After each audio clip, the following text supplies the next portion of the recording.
एक तो ये भी है कि जो आपके इत्तेहादी हैं पीपल्स पार्टी वाले, वो कह रहे हैं कि उल्टी गिनती शुरू हो गई। फिर एक ये बयानिया चल रहा है कि जो मुस्लिम लीग नून की गवर्नमेंट है वो जाने वाली है। ये जानते हैं कि ये जब बयानात आए तो उस टाइम एजेके का इलेक्शन चल रहा था। काफ़ी बयानात दिए जाते हैं, उसका मकसद ये नहीं होता कि किसी की ज़ात को जो है वो या किसी इदारे को या किसी सिस्टम को डिरेल किया जाए। वो एक इलेक्शन पल्स थी। जैसे ही इलेक्शन ख़त्म हुआ चीज़ें नॉर्मलाइज होना शुरू हो गई हैं और अवाम के मैंडेट से हम लोग सर्व कर रहे हैं और इंशाल्लाह जब तक खुदा ताला की ज़ात और अवाम चाहेगी हम लोग यहाँ पे अपना फ़र्ज़ निभा रहे हैं, निभाते रहेंगे। अस्सलाम वालेकुम नाज़रीन, मैं हूं आपका मेज़बान अली तारिक और आप देख रहे हैं कैपिटल टीवी। हमारे साथ पाकिस्तान मुस्लिम लीग नून के रहनुमा राना शहरियार साहब मौजूद हैं, जो कि स्टैंडिंग कमेटी बराए जो है बैतुल माल और सोशल वेलफेयर के जो है चेयरमैन मुंतखब हुए हैं। तो सबसे पहले तो सर ये बताइएगा, आज जो आपको ओहदा मिला है चेयरमैनशिप, इसको कैसे आप आगे लेके चलेंगे? बैतुल माल को भी और सोशल वेलफेयर, ये जो दो अदारे मिले हैं, इसके लिए बेहतरी के लिए मज़ीद क्या काम करेंगे?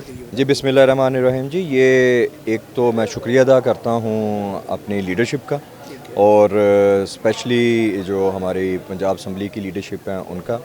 ये बेसिकली बड़ी ज़िम्मेदारी वाली एक स्टैंडिंग कमेटी का उन्होंने मुझे आज ये रिस्पॉन्सिबिलिटी दी है।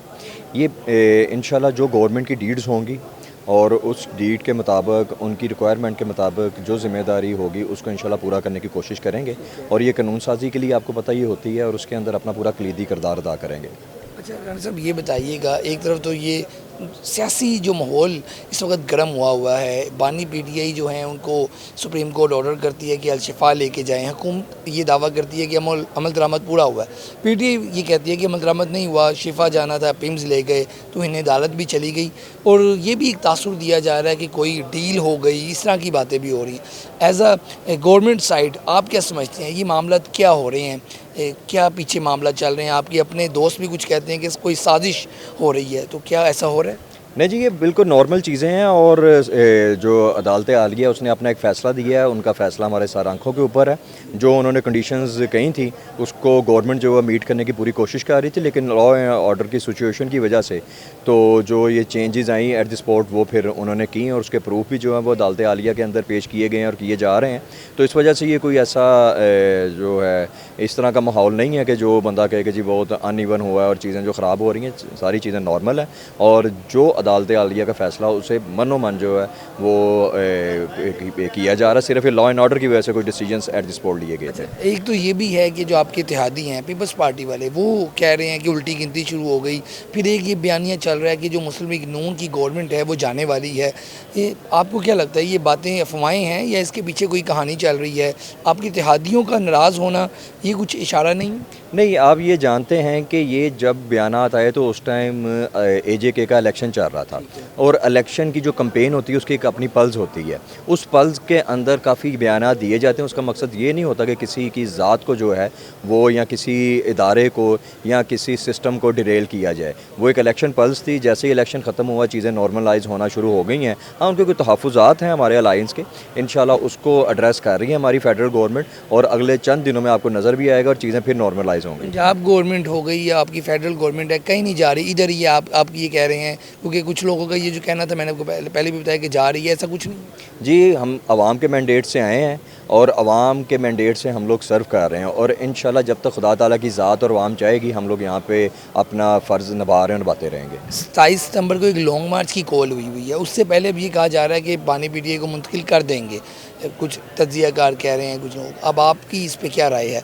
मुंतकिल हो जाएंगे शिफा में या हॉस्पिटल में? और जो लॉन्ग मार्च है उसको आप कैसे देख रहे हैं? ये देखें, जो अदालत आलिया का फ़ैसला है गवर्नमेंट उसको ऑन करेगी।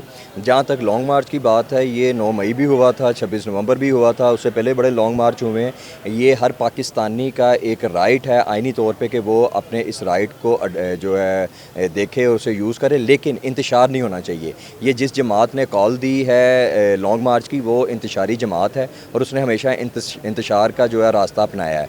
तो अगर तो ये पुरअमन आएंगे तो इनको स्पेस भी दी जाएगी, अगर ये पुरअमन नहीं आएंगे तो आइनी और कानूनी हाथों से इनके साथ निपटा जाए। लास्ट पे एक सवाल कि मौलाना फजल रहमान साहब पीटीआई के साथ अलाइंस कर लिया उन्होंने, ओपोजिशन का कल बैठक थी, प्रेस कॉन्फ्रेंस भी हो गई।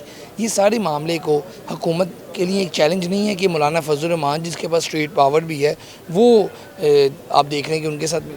जी, मौलाना साहब तो पहले भी अपोजिशन के बेंचेस पे बैठे हुए हैं, तो वो उनका जो कल एक मकसद ये था कि हम लोग एक मौसर जो हमारी अपोजिशन है उसका रोल प्ले करें अपना पार्लियामेंट के अंदर, लेकिन वो एक बड़े जय्यद और बड़े सीजन पॉलिटिशियन है, उनका एक अपना मुकाम है पाकिस्तान की पॉलिटिक्स के अंदर।